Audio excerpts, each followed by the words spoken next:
ನಮಸ್ಕಾರ ಎಲ್ಲರಿಗೂ. ಇವತ್ತು ನಾವು ಕೆಮಿಕಲ್ ಥರ್ಮೋಡೈನಾಮಿಕ್ಸ್ ಅನ್ನೋ ಒಂದು ತುಂಬಾನೇ ಇಂಟ್ರೆಸ್ಟಿಂಗ್ ಚಾಪ್ಟರ್ ಬಗ್ಗೆ ಕಲಿಯೋಣ. ನೋಡಿ, ಒಂದು ಸಿಂಪಲ್ ಪ್ರಶ್ನೆ ಇದೆ. ಒಂದು ಕಡ್ಡಿನ ಗೀಚಿದ್ರೆ ಬೆಂಕಿ ತಾನಾಗೆ ಉರಿಯುತ್ತೆ, ಆದ್ರೆ ಒಂದು ಪಾತ್ರೆ ನೀರನ್ನ ಬಿಸಿ ಮಾಡದೇ ಇದ್ರೆ ಅದು ತಾನಾಗೆ ಕುದಿಯುತ್ತಾ? ಇಲ್ಲ ಅಲ್ವಾ? ಯಾಕೆ ಹೀಗೆ? ಒಂದು ಕೆಮಿಕಲ್ ರಿಯಾಕ್ಷನ್ ತನ್ನಷ್ಟಕ್ಕೆ ತಾನೇ ಆಗುತ್ತಾ ಇಲ್ಲ ಅಂತ ನಾವು ಮೊದಲೇ ಹೇಳೋಕೆ ಸಾಧ್ಯನಾ? ಬನ್ನಿ ಇವತ್ತು ಇದೇ ದೊಡ್ಡ ಪ್ರಶ್ನೆಗೆ ಉತ್ತರ ಹುಡುಕೋಣ. ನಮ್ಮ ಇವತ್ತಿನ ಜರ್ನಿ ಹೇಗಿದೆ? ಇಡೀ ಟಾಪಿಕ್ನ ನಾವು 4 ಸಿಂಪಲ್ ಭಾಗಗಳಾಗಿ ನೋಡೋಣ. ಫಸ್ಟ್, ಥರ್ಮೋಡೈನಾಮಿಕ್ಸ್ನ ಬೇಸಿಕ್ ಪದಗಳನ್ನು ಅರ್ಥ ಮಾಡ್ಕೊಳ್ಳೋಣ. ಆಮೇಲೆ ಅದರ ಫಸ್ಟ್ ಲಾ, ಸೆಕೆಂಡ್ ಲಾ ಬಗ್ಗೆ ತಿಳ್ಕೊಂಡು ಲಾಸ್ಟಲ್ಲಿ ಗಿಬ್ಸ್ ಫ್ರೀ ಎನರ್ಜಿ ಅನ್ನೋ ಒಂದು ಪವರ್ಫುಲ್ ಐಡಿಯಾಯಿಂದ ನಮ್ಮ ಪ್ರಶ್ನೆಗೆ ಪಕ್ಕಾ ಉತ್ತರ ಕಂಡುಹಿಡಿಯೋಣ. ಓಕೆ, ಶುರು ಮಾಡೋಣ. ನಮ್ಮ ಮೊದಲನೇ ಸೆಕ್ಷನ್ ಥರ್ಮೋಡೈನಾಮಿಕ್ಸ್ನ ಭಾಷೆ. ನೋಡಿ, ಯಾವುದೇ ಒಂದು ಆಟ ಆಡೋಕ್ಕೂ ಮುಂಚೆ ಅದರ ರೂಲ್ಸ್ ತಿಳ್ಕೋಬೇಕಲ್ವಾ? ಹಾಗೇನೇ ಇಲ್ಲಿ ನಾವು ಮುಂದುವರಿಯೋಕ್ಕೂ ಮುಂಚೆ ಕೆಲವು ಮುಖ್ಯವಾದ ಪದಗಳ ಅರ್ಥ ಏನಂತ ನೋಡೋಣ. ಸರಿ, ನಮ್ಮ ಲಿಸ್ಟ್ನಲ್ಲಿ ಮೊದಲನೇ ಪದ ಸಿಸ್ಟಮ್. ಇದರ ಇಂಗ್ಲಿಷ್ ಡೆಫಿನಿಷನ್ ಹೀಗಿದೆ: it refers to the part of universe in which observations are carried out. Simple ಆಗಿ ಹೇಳೋದಾದ್ರೆ, ನಾವು ಯಾವುದ್ರ ಬಗ್ಗೆ ಸ್ಟಡಿ ಮಾಡ್ತಿದ್ದೀವೋ ನಮ್ಮ ಗಮನ ಎಲ್ಲಿಡುತ್ತೋ ಅದೇ ಸಿಸ್ಟಮ್. ಇಲ್ಲಿ ಸ್ಲೈಡ್ನಲ್ಲಿರೋ ಬೀಕರ್ ನೋಡಿ, ಅದರೊಳಗೊಂದು ರಿಯಾಕ್ಷನ್ ನಡೀತಿದೆ. ಸೊ ನಮ್ಮ ಸ್ಟಡಿಗೆ ಆ ಬೀಕರ್ ಮತ್ತೆ ಅದರೊಳಗಿರೋದೆಲ್ಲ ನಮ್ಮ ಸಿಸ್ಟಮ್. ಓಕೆ, ಸಿಸ್ಟಮ್ ಅಂದ್ರೆ ಏನು ಅಂತ ಗೊತ್ತಾಯ್ತು. ಹಾಗಾದ್ರೆ ಸಿಸ್ಟಮ್ ಬಿಟ್ ಉಳ್ದಿದ್ದೆಲ್ಲ ಏನು? ಅದಕ್ಕೆ ನಾವು ಸರೌಂಡಿಂಗ್ಸ್ ಅಂತ ಕರಿತೀವಿ. ಡೆಫಿನೇಷನ್ ನೋಡಿ: the part of universe other than the system is known as surroundings. ಇದು ತುಂಬಾ ಈಸಿ. ನಮ್ಮ ಬೀಕರ್ ಬಿಟ್ಟು ಮಿಕ್ಕಿದ್ದೇನಿದೆ, ಆ ಟೇಬಲು, ಲ್ಯಾಬು, ಇಡೀ ಪ್ರಪಂಚ, ಅದೆಲ್ಲ ಸರೌಂಡಿಂಗ್ಸ್. ಅಂದ್ರೆ ಸಿಸ್ಟಮ್ ಪ್ಲಸ್ ಸರೌಂಡಿಂಗ್ಸ್ ಸೇರಿದ್ರೆ ಇಡೀ ಯೂನಿವರ್ಸ್ ಆಗುತ್ತೆ. ಈಗ ಪ್ರಾಪರ್ಟೀಸ್ ಬಗ್ಗೆ ಮಾತಾಡೋಣ. ಇದರಲ್ಲಿ 2 ಥರ ಇದೆ: ಇಂಟೆನ್ಸಿವ್ ಮತ್ತು ಎಕ್ಸ್ಟೆನ್ಸಿವ್. ಇಂಟೆನ್ಸಿವ್ ಅಂದ್ರೆ ಅದು ವಸ್ತುವಿನ ಸೈಜ್ ಮೇಲೆ ಡಿಪೆಂಡ್ ಆಗಲ್ಲ. ಯೋಚನೆ ಮಾಡಿ, ಒಂದು ಲೋಟ ಬಿಸಿ ನೀರಿದೆ, ಅದರ ಟೆಂಪರೇಚರ್ 80 ಡಿಗ್ರಿ. ಅದರಿಂದ ಒಂದು ಚಮಚ ನೀರು ತಗೊಂಡ್ರೆ ಅದರ ಟೆಂಪರೇಚರ್ ಕೂಡ 80 ಡಿಗ್ರಿ ಇರುತ್ತೆ ಅಲ್ವಾ? ಟೆಂಪರೇಚರ್ ಚೇಂಜ್ ಆಗಲ್ಲ. ಆದರೆ ಎಕ್ಸ್ಟೆನ್ಸಿವ್ ಪ್ರಾಪರ್ಟೀಸ್ ವಸ್ತುವಿನ ಪ್ರಮಾಣದ ಮೇಲೆ ಡಿಪೆಂಡ್ ಆಗುತ್ತೆ. ಉದಾಹರಣೆಗೆ ಮಾಸ್, ವಾಲ್ಯೂಮ್. ನೀವು ಜಾಸ್ತಿ ನೀರು ತಗೊಂಡ್ರೆ ಅದರ ಮಾಸ್ ಕೂಡ ಜಾಸ್ತಿ ಆಗತ್ತೆ. ಸಿಂಪಲ್. ಸರಿ, ನಮ್ಮ ಬೇಸಿಕ್ಸ್ ಈಗ ಕ್ಲಿಯರ್ ಆಗಿದೆ. ಬನ್ನಿ ನಮ್ಮ 2ನೇ ಸೆಕ್ಷನ್ಗೆ ಹೋಗೋಣ. ಇಲ್ಲಿ ನಾವು ರಿಯಾಕ್ಷನ್ ಯಾಕಾಗುತ್ತೆ ಅಂತ ಕಂಡಿಡಿಯಕ್ಕೆ ನಮ್ಮ ಮೊದಲನೇ ದೊಡ್ಡ ಕ್ಲೂ ಸಿಗುತ್ತೆ.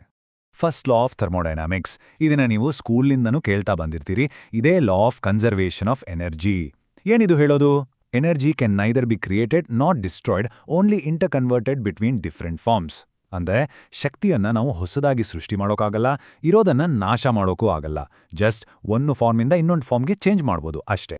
ಇದನ್ನೇ ನಾವು ಕೆಮಿಸ್ಟ್ರಿಯಲ್ಲಿ ಒಂದು ಸಿಂಪಲ್ ಈಕ್ವೇಷನ್ ಮೂಲಕ ಬರಿತೀವಿ: delta U is equal to Q plus W. ಇಲ್ಲಿ ಡೆಲ್ಟಾ ಯು ಅಂದ್ರೆ ಸಿಸ್ಟಮ್ನ ಇಂಟರ್ನಲ್ ಎನರ್ಜಿಯಲ್ಲಿ ಆದ ಬದಲಾವಣೆ, ಕ್ಯೂ ಅಂದ್ರೆ ಸಿಸ್ಟಮ್ಗೆ ನಾವು ಕೊಟ್ಟ ಹೀಟ್, ಮತ್ತೆ ಡಬ್ಲ್ಯೂ ಅಂದ್ರೆ ಸಿಸ್ಟಮ್ ಮೇಲೆ ನಾವು ಮಾಡಿದ ವರ್ಕ್.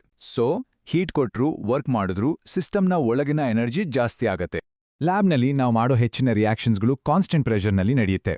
ಆ ಟೈಮಲ್ಲಿ ಟ್ರಾನ್ಸ್ಫರ್ ಆಗೋ ಹೀಟ್ಗೆ ನಾವೊಂದು ಸ್ಪೆಷಲ್ ಹೆಸರು ಕೊಟ್ಟಿದ್ದೀವಿ, ಅದೇ ಎಂಥಾಲ್ಪಿ. ಇದರ ಡೆಫಿನಿಷನ್ ಹೀಗಿದೆ: the enthalpy change is the heat transferred at constant pressure by A chemical reaction. It is a state function.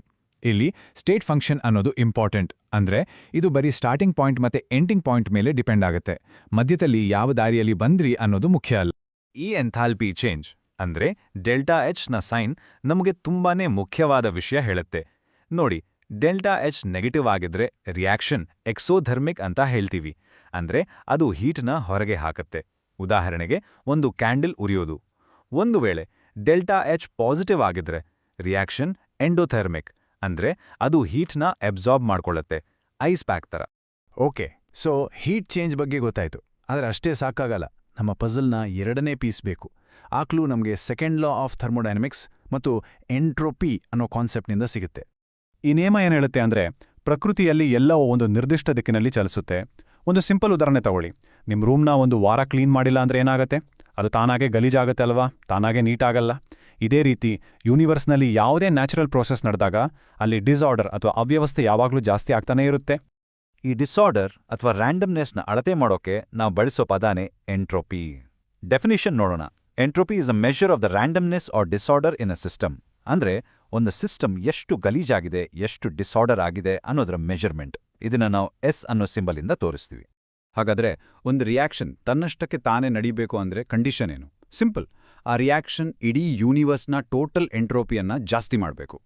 Mathematic ಆಗಿ ಹೇಳೋದಾದ್ರೆ ಡೆಲ್ಟಾ ಎಸ್ ಯೂನಿವರ್ಸ್ ಅಂದರೆ ಸಿಸ್ಟಮ್ ಮತ್ತು ಸರೌಂಡಿಂಗ್ಸ್ನ ಎಂಟ್ರೋಪಿ ಚೇಂಜ್ ಸೇರಿ 0ಕ್ಕಿಂತ ಜಾಸ್ತಿ ಇರಬೇಕು, ಅಂದರೆ ಪಾಸಿಟಿವ್ ಆಗಿರಬೇಕು.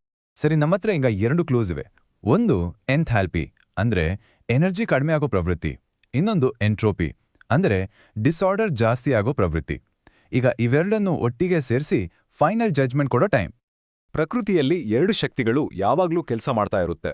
ಮೊದಲನೇದು ಕಡಿಮೆ ಎನರ್ಜಿ ಕಡೆ ಹೋಗೋದು. ಯಾಕಂದ್ರೆ ಕಡಿಮೆ ಎನರ್ಜಿ ಇದ್ರೆ ಸಿಸ್ಟಮ್ ಹೆಚ್ಚು ಸ್ಟೇಬಲ್ ಆಗಿರುತ್ತೆ. ಇದು ನಮ್ಮ ಎಂಥಾಲ್ಪಿ ಅಂದ್ರೆ ಡೆಲ್ಟಾ ಹೆಚ್ಗೆ ಸಂಬಂಧಪಟ್ಟಿದ್ದು. ಇನ್ನೊಂದು ಶಕ್ತಿ ಅಂದ್ರೆ ಡಿಸಾರ್ಡರ್ ಕಡೆಗೆ ಹೋಗೋದು. ಎಲ್ಲವೂ ಹೆಚ್ಚು ರ್ಯಾಂಡಮ್ ಆಗೋಕೆ ಟ್ರೈ ಮಾಡುತ್ತೆ. ಇದು ನಮ್ಮ ಎಂಟ್ರಾಪಿ ಅಂದ್ರೆ ಡೆಲ್ಟಾ ಎಸ್ಗೆ ಸಂಬಂಧಪಟ್ಟಿದ್ದು. ಕೆಲವೊಮ್ಮೆ ಈ 2 ಶಕ್ತಿಗಳು ಒಂದಕ್ಕೊಂದು ವಿರುದ್ಧ ದಿಕ್ಕಿನಲ್ಲಿ ಕೆಲಸ ಮಾಡ್ತವೆ. ಆಗ ಯಾರು ಗೆಲ್ತಾರೆ? ಇಷ್ಟೇ ಈ ಪ್ರಶ್ನೆಗೆ ಉತ್ತರ ಕೊಟ್ಟಿದ್ದು ಗಿಬ್ಸ್ ಅನ್ನೋ ಒಬ್ಬ ವಿಜ್ಞಾನಿ. ಅವರು ಈ 2 ಫೋರ್ಸ್ಗಳನ್ನು ಒಂದೇ ಒಂದು ಅದ್ಭುತವಾದ ಈಕ್ವೇಷನಲ್ಲಿ ತಂದು ನಿಲ್ಲಿಸಿದ್ರು. ಅದೇ delta G is equal to delta H minus T delta S. ಇದನ್ನೇ ನಾವು ಗಿಬ್ಸ್ ಫ್ರೀ ಎನರ್ಜಿ ಈಕ್ವೇಷನ್ ಅಂತ ಕರಿತೀವಿ. ಹಾಗಾದ್ರೆ ಈ ಜಿ ಅಂದ್ರೆ ಏನು? ಅದೇ ಗಿಬ್ಸ್ ಫ್ರೀ ಎನರ್ಜಿ. ಇದರ ಡೆಫಿನೇಷನ್ ಹೀಗಿದೆ: it is the energy available for a system at some conditions and by which useful work can be done. It is a state function and extensive property. ಅಂದ್ರೆ ಒಂದು ರಿಯಾಕ್ಷನಿಂದ ನಮಗೆ ನಿಜವಾಗ್ಲೂ ಎಷ್ಟು useful work ಮಾಡೋಕೆ energy ಸಿಗುತ್ತೆ ಅನ್ನೋದೇ Gibbs free energy. ಈಗ ನೋಡಿ, ಫೈನಲ್ ವರ್ಡಿಕ್ಟ್. ಇದು ತುಂಬಾ ಇಂಪಾರ್ಟೆಂಟ್. ಡೆಲ್ಟಾ ಜಿಯ ಸೈನ್ ನೋಡಿದ್ರೆ ಸಾಕು ನಮಗೆ ಎಲ್ಲವೂ ಗೊತ್ತಾಗುತ್ತೆ. ಒಂದು ವೇಳೆ ಡೆಲ್ಟಾ ಜಿ ನೆಗೆಟಿವ್ ಆಗಿದ್ರೆ ಆ ಪ್ರೋಸೆಸ್ ಸ್ಪಾಂಟೇನಿಯಸ್, ಅಂದ್ರೆ ಅದು ತನ್ನಷ್ಟಕ್ಕೆ ತಾನೇ ಆಗುತ್ತೆ.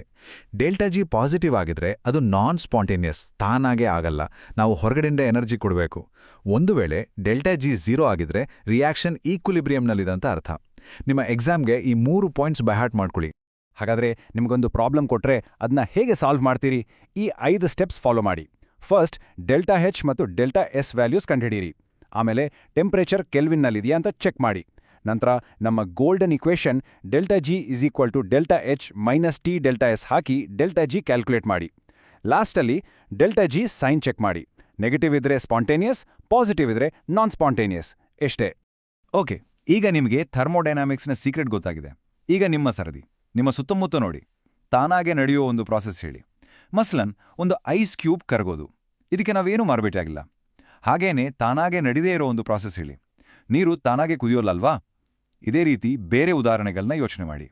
ನೋಡಿ, ಕೆಮಿಸ್ಟ್ರಿ ಬರೀ ಬುಕ್ಸ್ನಲ್ಲಿಲ್ಲ, ನಮ್ಮ ಜೀವನದ ಪ್ರತಿ ಹೆಜ್ಜೆಲೂ ಇದೆ. ಇದರ ಬಗ್ಗೆ ಯೋಚನೆ ಮಾಡ್ತಾ ಇರಿ. ನಾವು ಮುಂದಿನ ಕ್ಲಾಸ್ನೂ ಸಿಗೋಣ.